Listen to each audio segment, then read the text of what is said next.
आइए हमारे और आपके दरमियान नर्म गरम मुदल्लल शीरीन खिताब बयान ऐसा अंदाज के आग में पानी डालने की जैसे सिफात और उठती हुई आंधी को रोकने और उमड़ते हुए आग तूफान के मुकाबले में दीवारें आहीनी सभी मक्तबा फिक्र के लोग इनकी तकारीर को इनके मारूजात को सुनने के लिए परवाने के जैसे गिरते हैं और इनका अंदाज, इनका उमंग, इनका चहक लहक और एक ऐसा अनोखा अजूबा अंदाज से होता है, मुमताज, मुनफरीद, बेनजीर और खुदा परिस्थिति के सूर फूंकने वाले इसराफीली जैसे अंदाज और दिलचस्प शख्सियत हमारे और आपके हरदिल अजीज मशहूर मारूफ हजरत मौलाना हाफिज कारी मुफ्ती अब्दुल रहमान नदवी दामत बरकातहुम आप हजरात के सामने तशरीफ ला रहे हैं। ये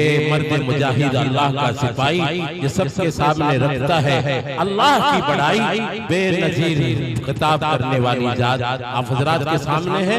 आप हजरात अपने मौके को वक्त को जाया न करें और बकौर इनकी मारूजात को बात को संभाल फरमाएं। बिस्मिल्लाहिर्रहमानिर्रहीम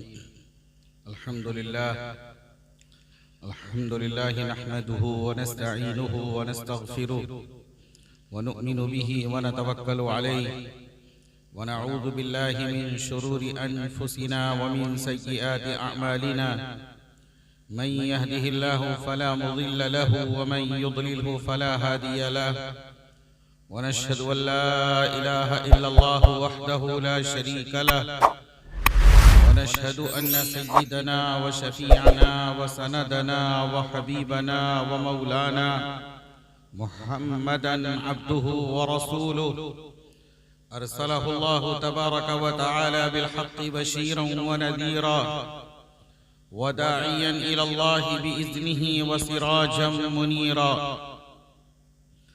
अम्मा बअदु फ़अऊज़ु बिल्लाहि मिनश शैतानिर रजीम बिस्मिल्लाहिर रहमानिर रहीम इन्नल्लज़ीना क़ालू रब्बुनल्लाहु थुम्मा इस्तक़ामू ततनज़्ज़लु अलैहिमुल मलाइकतु अल्ला तख़ाफ़ू व ला तहज़नू व अबशिरू बिल जन्नति अल्लती कुन्तुम तुअदून नहनु औलियाउकुम फिल हयाति दुनिया व फिल आखिरा व लकुम फीहा मा तश्तही अनफुसुकुम व लकुम फीहा मा तद्दऊन नुज़ुलन मिन गफूरिर रहीम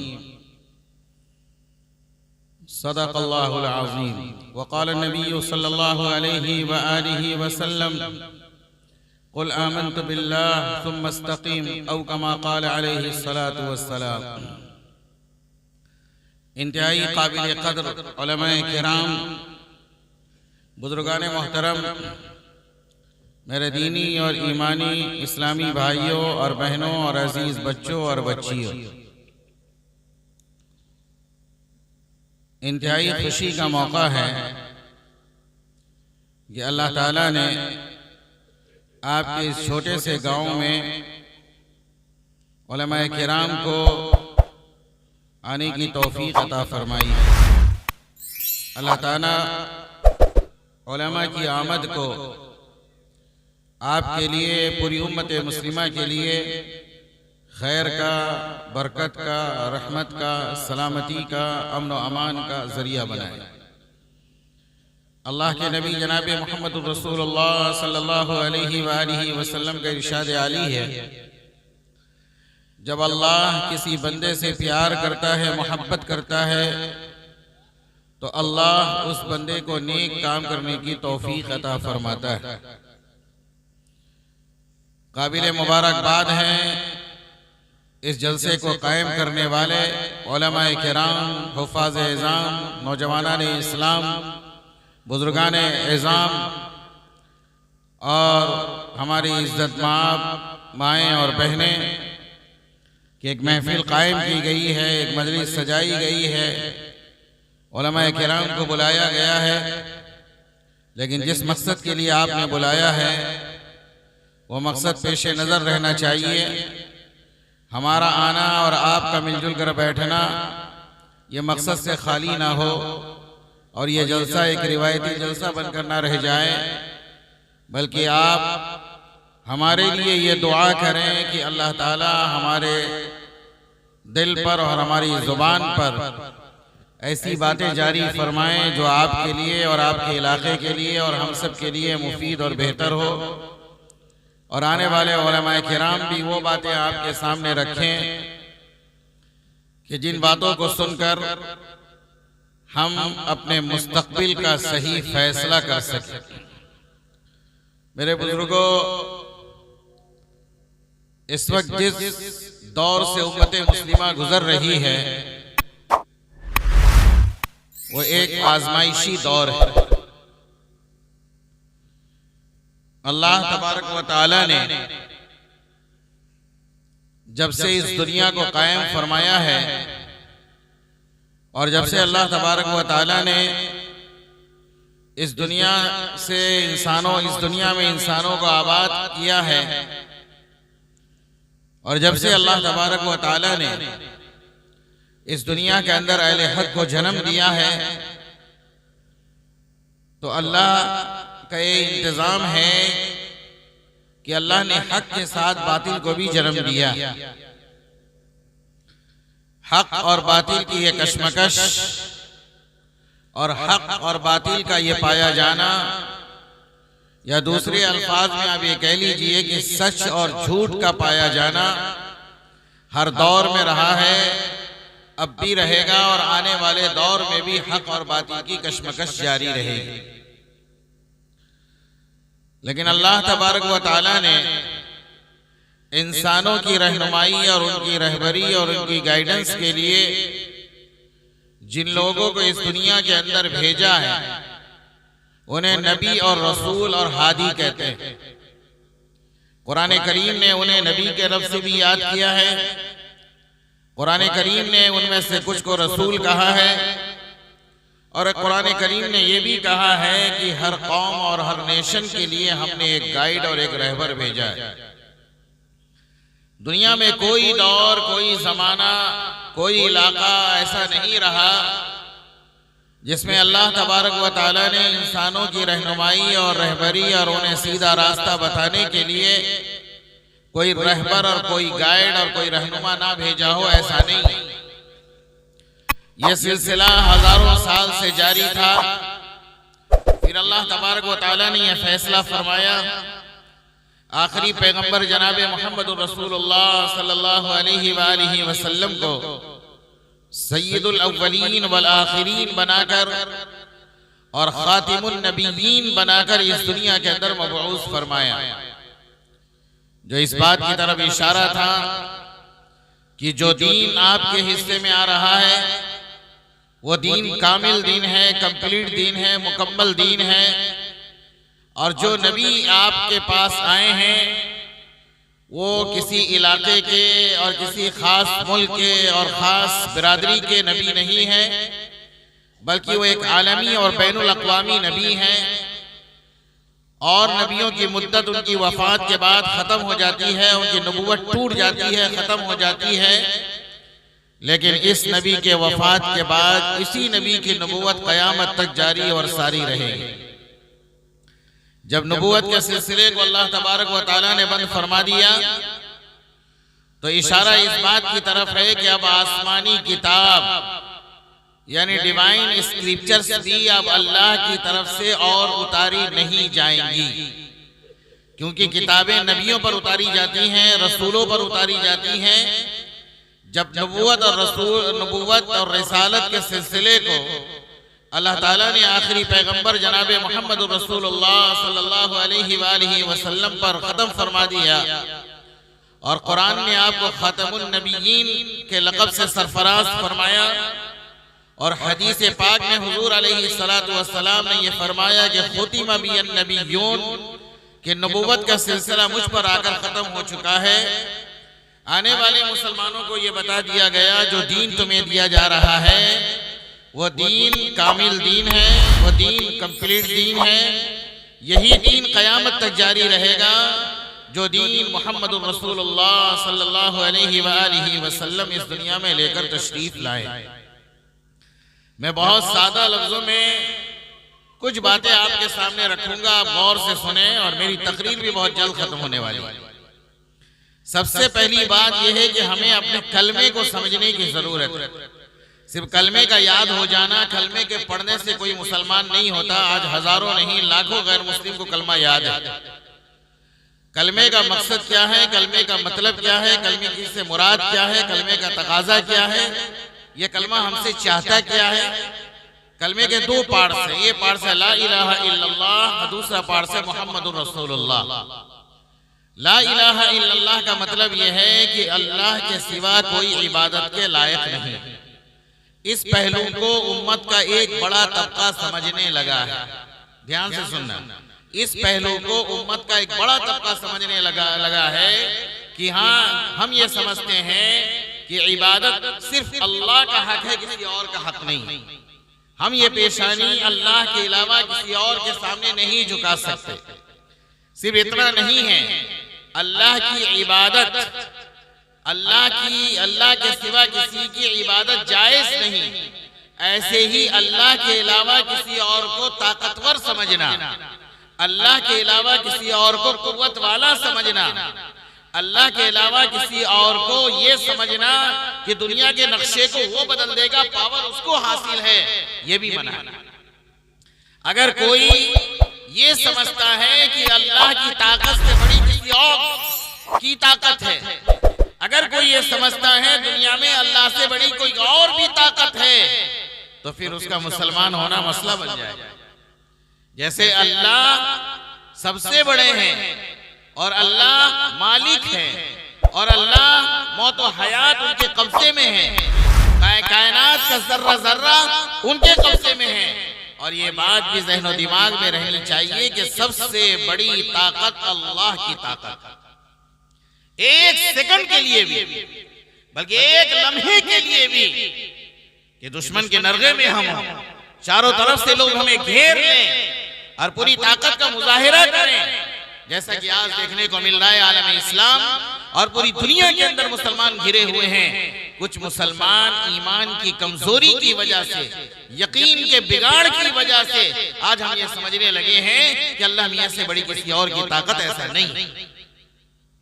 हजरत मूसा नबीना अलैहिस्सलातु वस्सलाम ने बनी इसराइल से ये कहा कि मेरे साथ दरिया की तरफ चलो। हजरत मूसा नबीना अलैहिस्सलातु वस्सलाम का वाक़या कुरान ने बयान किया।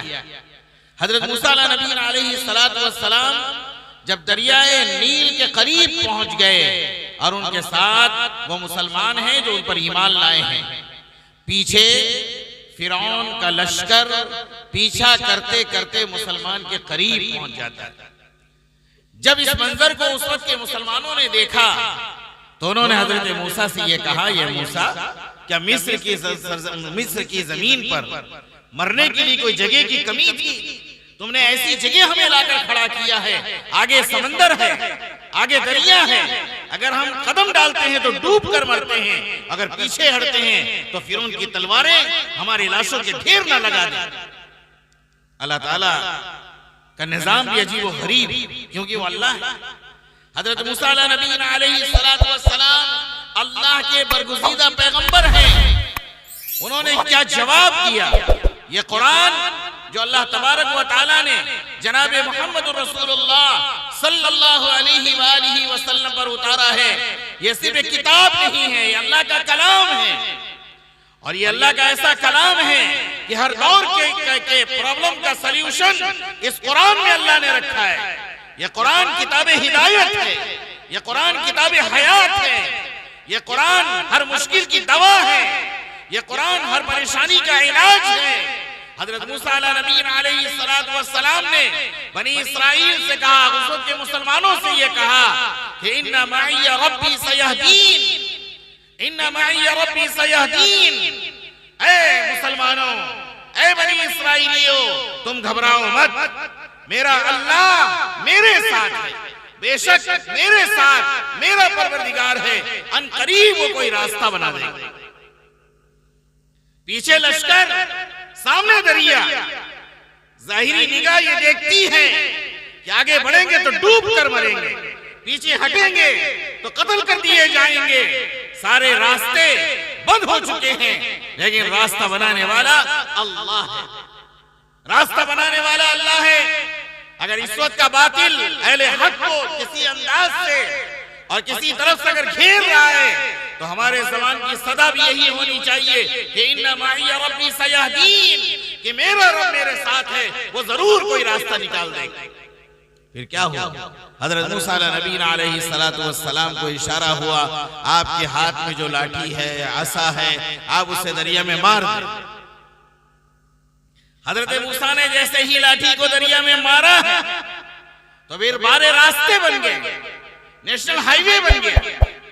और हजरत मूसा उस वक्त के मुसलमान आसानी के साथ दरिया में इस तरह गुजर रहे हैं जैसे कि नेशनल हाईवे पे गुजरा जाता है। फिरौन और उसके लश्कर भी ज़ाहिरी निगाहों से ये देख रहे थे कि रास्ता बन चुका है। जब मूसा मुसलमानों के साथ दरिया के पार हो सकता है तो हम भी क्या है, इस रास्ते से दरिया के पार होकर मुसलमानों को ज़बह कर देंगे, कत्ल कर देंगे, उनका नामो निशान दुनिया से मिटा देंगे। ये कोशिश आज से नहीं, सदियों से है, ये कोशिश अब भी है, कयामत तक रहेगी। इस्लाम जिंदा है, इंशाअल्लाह कयामत तक जिंदा रहेगा। जब फिरौन और उसके लश्कर के साथ फिरौनियों ने जाने की कोशिश की है और जब दरिया के बीचों बीच पहुंचे हैं, फिर खुदा का हुक्म दरिया को आता है, फिर रास्ते पानी में तब्दील हो जाते हैं। फिर अल्लाह मियां ने क्या कहा, अगरकना आला फिरऔन व अंतुम तंजुरून, हमने फिरौन को उसके लश्कर के साथ दरिया में डुबो कर मारा। ऐ लोगों, तुम सर की आंखों से इस मंजर को देख रहे थे। आज हमारी बड़ी जिम्मेदारी है, हम बहुत खुशनसीब हैं कि अल्लाह ताला ने इंसान बनाने के साथ साथ ईमान की अजीम शान दौलत अता फरमाई है। कही अल्हम्दुलिल्लाह। ये इतनी बड़ी दौलत है, इतनी बड़ी दौलत है कि पूरी दुनिया को सामने रखकर इसका सौदा नहीं किया जा सकता, पूरी दुनिया का। लेकिन कुरान और हदीस के मुताले से और तारीख पढ़ने से ये बात मालूम होती है कि जहां जहां ईमान होता है वहां वहां आजमाइश भी होती है। जहां ईमान होगा वहां आजमाइश होगी, वहां आजमाइश, इम्तिहान होगा। अल्लाह ताला ने जितने नबी को इस दुनिया के अंदर भेजा, हर नबी को उनकी कौम ने सताया है। हजरत ज़करिया को उस वक्त की हुकूमत ने आरे से चीर दिया, उनके बेटे हजरत यहया को ज़बह कर दिया, हजरत इब्राहीम को नमरूद ने आग में डाल दिया, फिरौन ने हजरत मूसा पर जुल्म व सितम के पहाड़ तोड़ डाले। यह सिलसिला जारी रहा। इमामुल अंबिया, सय्यदुल अंबिया, ताजदारे मदीना जनाबे मुहम्मदुर रसूलुल्लाह सल्लल्लाहु अलैहि वसल्लम इस दुनिया में तशरीफ लाते हैं। जितनी तकलीफें सारे नबियों को दी गई, उन सारी तकलीफों से ज्यादा तकलीफ और आजमाइश जनाबे मुहम्मदुर रसूलुल्लाह के साथ। हम तो सभी के मानने वाले हैं। हजरत खब्बाब इब्न अरत रजी अल्लाह ताला अन्हु जब मक्का की सरजमीन कुफ्र दंदना रहा था और हर तरफ मॉब लिंचिंग हो रही थी और मुसलमान नौजवानों को मारा जा रहा था, हजरत इब्राहीम, हजरत बिलाल हबशी को घसीट कर पत्थर पे लाया गया, हजरत खब्बाब को मारा गया, अम्मार व यासिर की जिस्म के चेथड़े उड़ा दिए गए, हजरत सुमैया को शहीद कर दिया गया।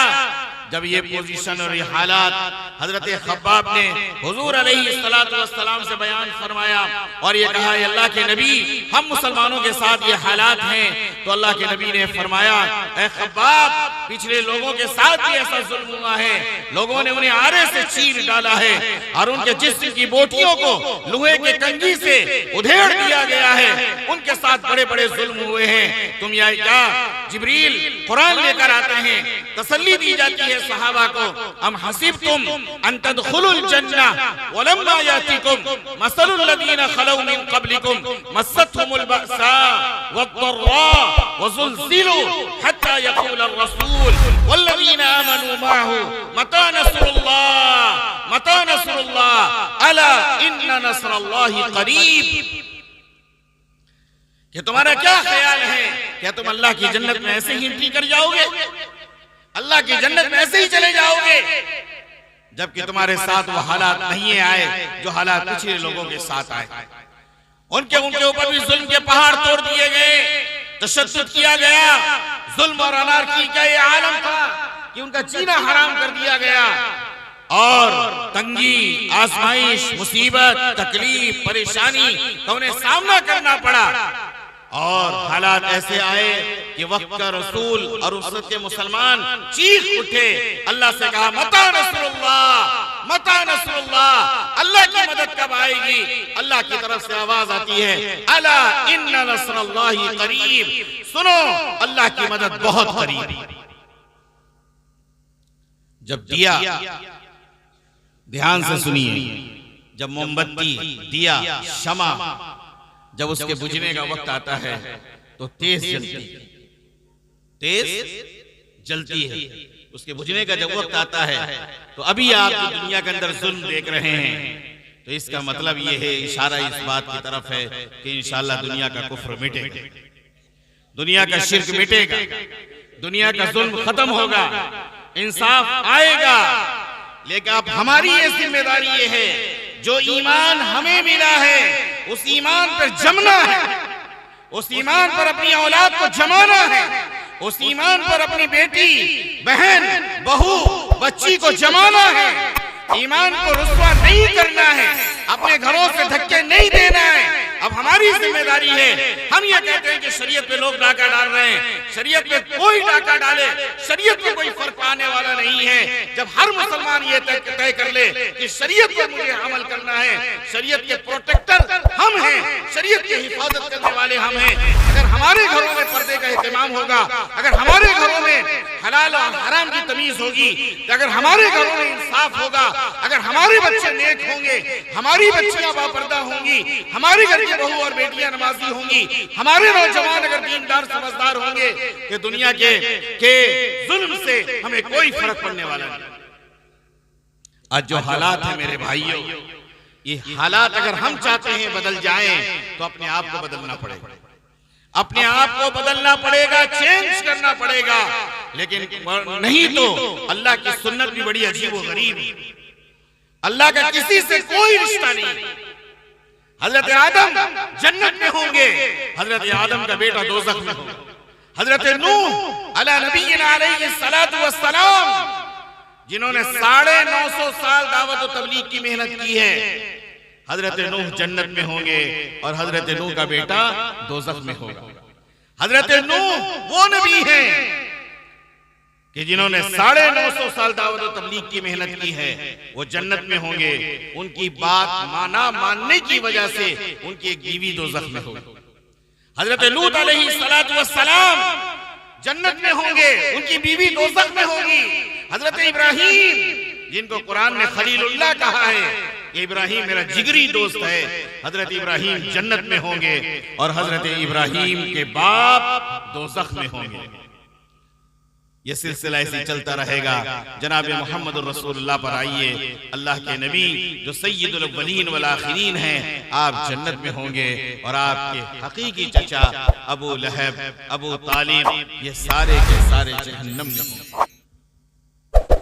अल्लाह के यहाँ रिश्तेदारी का कोई सिक्का चलता नहीं, कोई सिक्का चलता नहीं, उसका ईमान का सिक्का चलता है, शरीयत का सिक्का चलता है।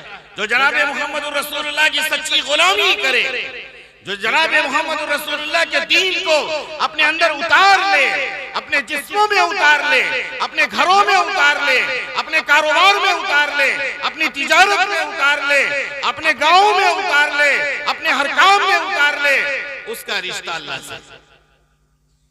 और अगर आप और हम अगर जनाब मोहम्मद रसूलुल्लाह से ये कहें कि सिर्फ हम आपसे प्यार करते हैं, तो ये फिर झूठ। प्यार का तकाजा ये है कि हुजूर ने जो कुछ कहा है हमें वो करना। तो इस वक्त जो हालात हैं, सबसे पहली चीज ये है अपने ईमान की फिक्र करना।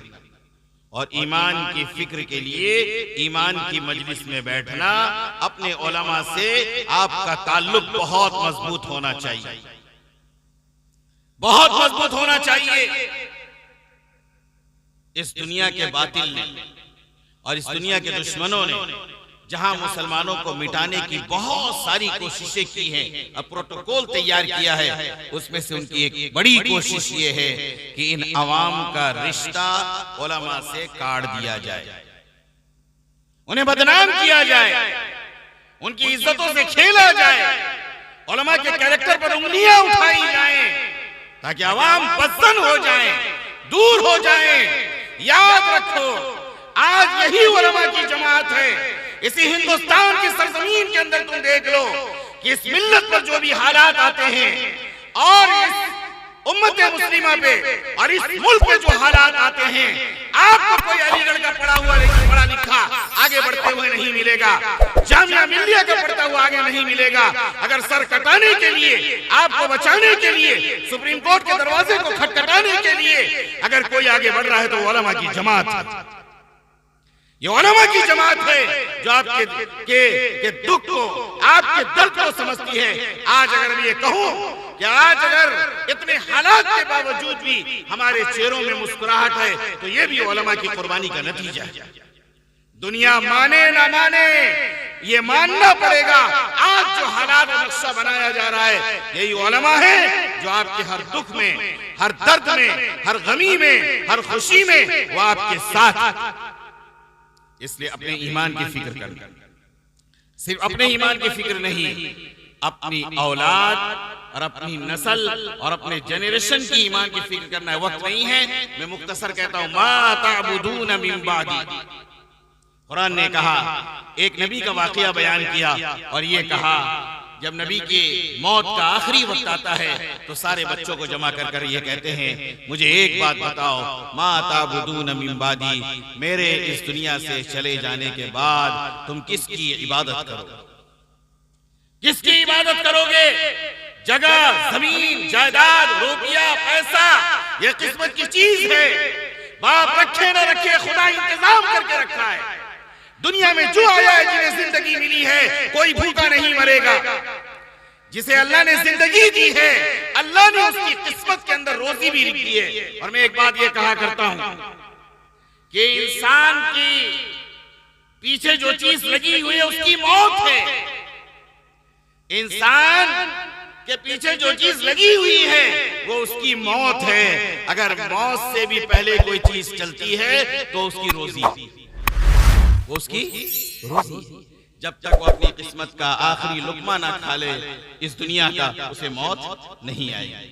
तो अपने ईमान की फिक्र करना है, अपने बच्चों की ईमान की फिक्र करना है, अपने घर के माहौल को नूरानी और ईमानी बनाना कि हदीस की, दीन की किताबें पढ़ी जाएं।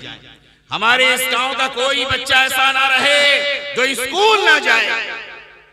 हर बच्चे को पढ़ना चाहिए, हर बच्चे को मकतब में आना चाहिए। छोटा सा गांव है, इसको एक नमूना बनाओ, आइडियल बनाओ, मिलजुल कर रहो, प्यार मोहब्बत के साथ रहो। बड़े गांव के मुकाबले में छोटे गांव के लोग अगर ये चाह लें कि हम दीनदार बनेंगे, समझदार बनेंगे, नबी के आशिक बनेंगे, दीन पर चलेंगे, 5 वक्त का नमाजी हमारा हर नौजवान, हर बुजुर्ग होगा और जो बच्चा समझदार है वो भी नमाजी होगा। घर के माहौल को दीनी बनाएंगे। इस फिक्र के साथ आपने अगर ये जलसा किया है, अल्लाह आपके इस जलसे को कबूल फरमाए। और जो हालात बनते जा रहे हैं इस वक्त, हमारा ताल्लुक अपने अल्लाह से बहुत मजबूत होना चाहिए, अल्लाह से मजबूत होना चाहिए। सारी मैंने कहा सबसे बड़ी ताकत अल्लाह की ताकत है। अगर हमने अपने साथ अल्लाह को ले लिया, सहाबा के साथ जाहिरी मालो असबाब कुछ न थे, लेकिन सहाबा के साथ अल्लाह था। उन्होंने अल्लाह को लेने की कोशिश की। और आज भी आप देख लीजिए कि फिलिस्तीन की सरजमीन पे आप देखिए, एक तरफ से वो सारे हथियार जो न्यूक्लियर बम कहलाए जाते हैं, मिसाइल कहलाए जाते हैं, और साइंस और टेक्नोलॉजी का वो आखिरी बार जो हो सकता है, वो सब कुछ करने के बावजूद भी आज मुसलमान जिंदा है। उनके इस इस्तिकामत को देखकर, उनके इस जमने को देखकर यूरोप के अंदर 20,000 लड़के और लड़कियां ईमान कबूल कर लेती हैं कि ये कैसा ईमान है, या कैसा इनका अल्लाह है कि इतने हालात के बावजूद ये अपने दीन से हटने को तैयार नहीं। एक दो मुख्तसर वाकया सुन लीजिए, मैं अपनी बात को खत्म करता हूं। आज अल्लाह ने जो नेमत मुझे और आपको अता फरमाई है, आज वहां के बच्चे रोटी के टुकड़ों के लिए तरस रहे हैं। पानी उन्हें नसीब नहीं है, पानी उन्हें नसीब नहीं है, पानी पीने को नहीं मिल रहा है, खाने को नहीं है। लेकिन जब उन्हें यह खबर दी जाती है कि इस इलाके में अब बमबारी होने वाली है, वो बच्चियां जो कैंप के अंदर है, बच्चियां, लड़के तो लड़के, एक लंबी दास्तान है कि जो बच्चियां हैं कि जब उनसे ये कहा जाता है कि इस इलाके में अब बमबारी होने वाली है, तो बच्चियां सबसे पहले अपने कुरान को उठाकर दौड़कर दूसरे कैंप में, दूसरे इलाके में जाने की कोशिश करती हैं। सबसे पहले अगर किस चीज को उठाती हैं तो कुरान को उठाती हैं। इस 1-1.5 साल के बमों के साए में 10,000 बच्चियां कुरान की हाफिजा बन गई। आज हमारे बच्चे कहां जा रहे हैं, किधर को जा रहे हैं? कैसा ईमान है हमारा कि न किसी मां को तड़प है, न किसी बाप को तड़प है। हम अपने चोचले में लगे हैं, हम बर्थडे मना रहे हैं, मैरिज एनिवर्सरी हम कर रहे हैं, इस खुशफहमी में मुब्तला है हम तो मुसलमान हैं, हम मुसलमान हैं। जब नौजवान शहीद होता है, महल्ले की औरतें घर में ताज़ियत के लिए जाती हैं। वो इस्लाम की बेटी, वो सुमैया की बेटी, वो ये कहती है औरतों से, रुक जाओ मेरे दरवाजे पर। अगर मुझे मुबारकबाद देने के लिए आए हो, तुम्हें अंदर आने की इजाजत है, और अगर मेरे गम में शरीक होने के लिए, मुझे तसल्ली देने के लिए आए हो कि तेरा शौहर दुनिया से चला गया, तो मेरे घर से फौरन निकल जाओ मेरे घर से। मैं खुशनसीब हूं कि अल्लाह ने मेरे शौहर को अल्लाह के रास्ते में कबूल कर लिया। एक तरफ वो ईमान है और एक तरफ हमारी जिंदगी है। हमें कुछ तो करना पड़ेगा, कुछ करना पड़ेगा, इसलिए कि अल्लाह ने थ्रेटिंग दी है, इन ततवल्लौ यस्तब्दिल कौमन गैरकुम सुम्मा ला यकूनु अमसालकुम। अगर तुम फिर गए इस दीन से, मुंह मोड़ लिया इस इस्लाम से, मस्जिदों को छोड़ दिया, शरीयत को छोड़ दिया, कुरान को अगर छोड़ दिया, तो सुनो, हमारा नाम अल्लाह है। यस्तब्दिल कौमन गैरकुम, हम तुम्हारी जगह दूसरी कौम को लाकर खड़ा कर देंगे, तुम्हारी जगह दूसरी कौम को लाकर खड़ा कर देंगे। और यह सिलसिला दुनिया में शुरू हो चुका है। बहुत डरने की जरूरत है, अल्लाह से यह कहने की जरूरत है, ए अल्लाह, आपने वरासत में इस्लाम दिया है, हमारे इस इस्लाम की हिफाजत फरमा ले। हमारे अंदर हौसला, हिम्मत, ताकत, कुव्वत भर दे मेरे अल्लाह, हमसे ही तू काम ले ले, वरना बहुत आजमाइशी दौर में हम गुजर रहे हैं। अल्लाह अपने इस दीन की हिफाजत करेगा, वो किसी का मोहताज नहीं, न किसी आलिम का, न किसी मुफ्ती का, न किसी इदारे का, न किसी मस्जिद का, वो किसी का मोहताज नहीं। वो अपने दीन के निजाम के चलाने में अकेला काफी है। इसलिए मेरा ये पैगाम है कि आज आपने जलसा किया, बहुत मुबारकबाद, लेकिन जलसा सुनकर सिर्फ चले नहीं जाना है, यह तय करके उठना है। इंशाअल्लाह कल की जो हमारी जिंदगी होगी, इंशाअल्लाह हम मस्जिदों को आबाद करेंगे। मेरी माँ बहनें ये तय कर लें कि हम इंशाअल्लाह फजर की नमाज में अपने घर के मर्दों को भी उठाएंगे और हम भी उठेंगे। हमारे बच्चे पहले कुरान पढ़ेंगे, फिर घर का दूसरा निजाम, मकतब का निजाम चलना चाहिए, कोई बच्चा महरूम ना रहे। गांव के नौजवानों इकट्ठे बैठो, बुजुर्गों इकट्ठे बैठो कि और ये तय करो कि कौन बच्चा स्कूल जाता है नहीं जाता है, कौन बच्चा मकतब जाता है नहीं जाता। इस्लाम इज्तिमाई दीन का नाम है, इज्तिमाई नस्लुल ऐन का नाम है। जब हर गांव वाले ये फिक्र करेंगे तो बादल छट जाएंगे, तूफान हट जाएंगे। इंशाअल्लाह इस्लाम का झंडा हर जगह लहराएगा। अल्लाह ताला इस्लाम जिंदा है, जिंदा रहेगा। इस इस्लाम के साथ हमें जुड़े रहने की तौफीक अता फरमाए। व आखिरु दावाना अल्हम्दुलिल्लाह।